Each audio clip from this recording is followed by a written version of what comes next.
Hello Libra, Sun, Moon, Rising and Venus signs. Kamusta kayo? Sana po'y nasa mabuti kayong kalagayan. Welcome back po sa Star Tarot at kung bago kayo rito, welcome din po kayo. Please subscribe, like, share my videos and leave me a comment kung naka-resonate po kayo. Thank you. So, first card ni Libra, we have you are stronger than you know. Okay?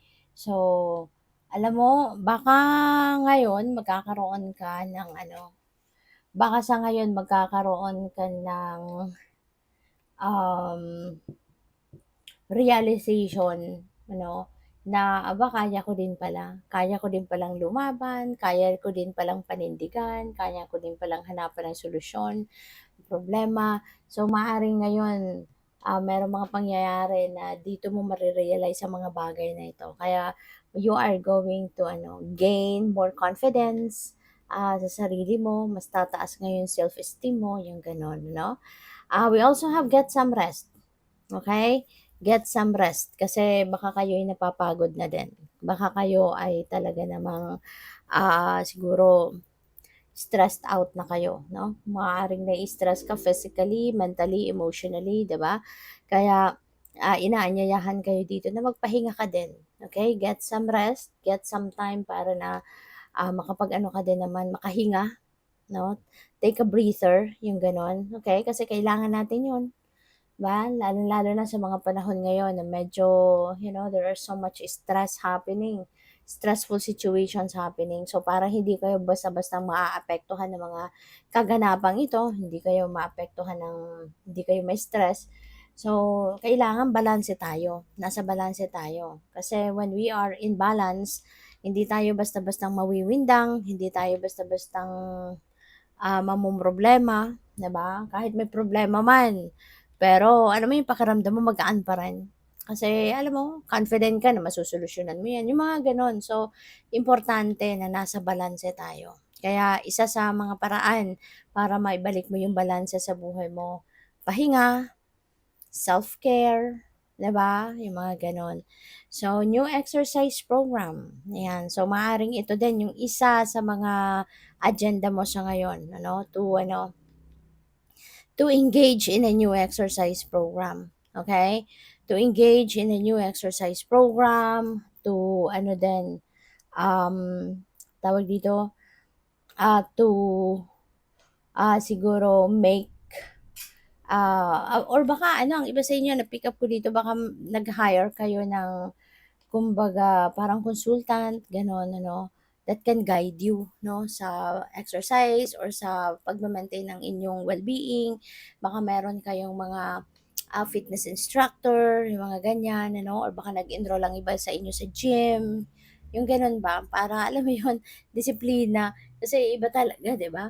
Kapag tayo, excuse me po, kapag tayo may instructor, merong nangungulit sa atin, alam mo yun, yung magpupush sa atin talagang pairalin natin ng disiplina, hindi ba? So, baka ang iba sa inyo may gano'n.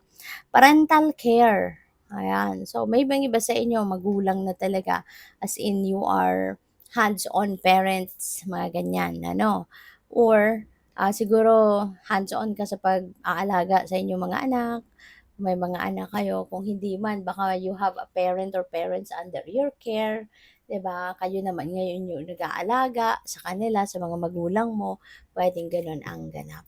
So, by the way, maraming salamat, for subscribing, and if you haven't subscribed yet, subscribe na kayo. And also, maraming salamat din for not skipping the ads.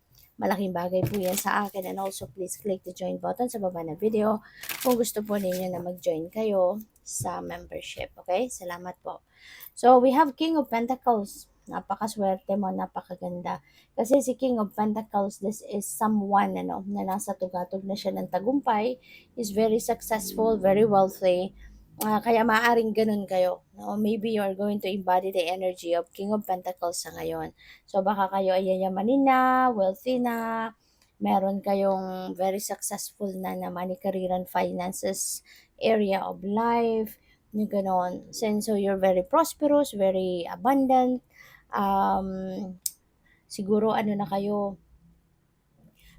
tawag dito, yung meron na kayong solidong Maaaring meron na kayong solidong, tawag dito, maybe you have a solid, um, ang tawag dito, yung financial future, yung gano'n. Marami na siguro kayong savings, mga ganyan, ano.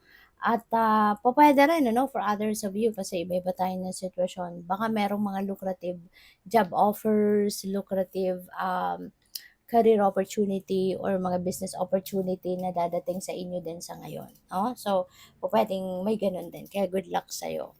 We have justice, you are getting what you deserve. Kung ano yung deserve mo, kung ano yung sa tingin mo ay para sa'yo, yan ay makukuha mo sa ngayon. Yan ay mai-enjoy mo na sa ngayon. Um, Balance also, balance will be back in your life talaga. So, which is really good. Kasi ito na yung time talaga na magkakaroon ka ng mas mapayapang pakiramdam, 'di ba? Mas magiging komportable ka ngayon sa buhay, 'di ba? In terms of money, in terms of sa isip ninyo, maaring wala na kayong masyadong aalalahanin ngayon. Kasi yun nga, merong clarity, merong, alam mo yun, yung parang kung ano yung para sa'yo talaga, alam mong deserve mo yan, yan ay makakamit mo. So, we also have Hierophant. Ayan. So, baka kayo ay isang teacher, no, Libra? Pupuwedeng kayo ay isang teacher, pupuwedeng kayo ay isang spiritual guide, spiritual counselor, mga ganyan, no? You are imparting your knowledge, pupuwedeng academic knowledge yan, pupuwedeng spiritual, no? Mga ganyan. Kaya siguro lapitin din kayo, no, ng mga tao. Baka isa ka sa mga taong hinihingian ng advice ng iba, maaring isa ka sa mga taong very supportive, no? Ikaw yung nagsisilbing sandalan, no, ng ibang tao, maaaring gano'n. No? When they need some advice, when they need enlightenment, when they need guide, guidance, maaaring ikaw yung nilalapitan.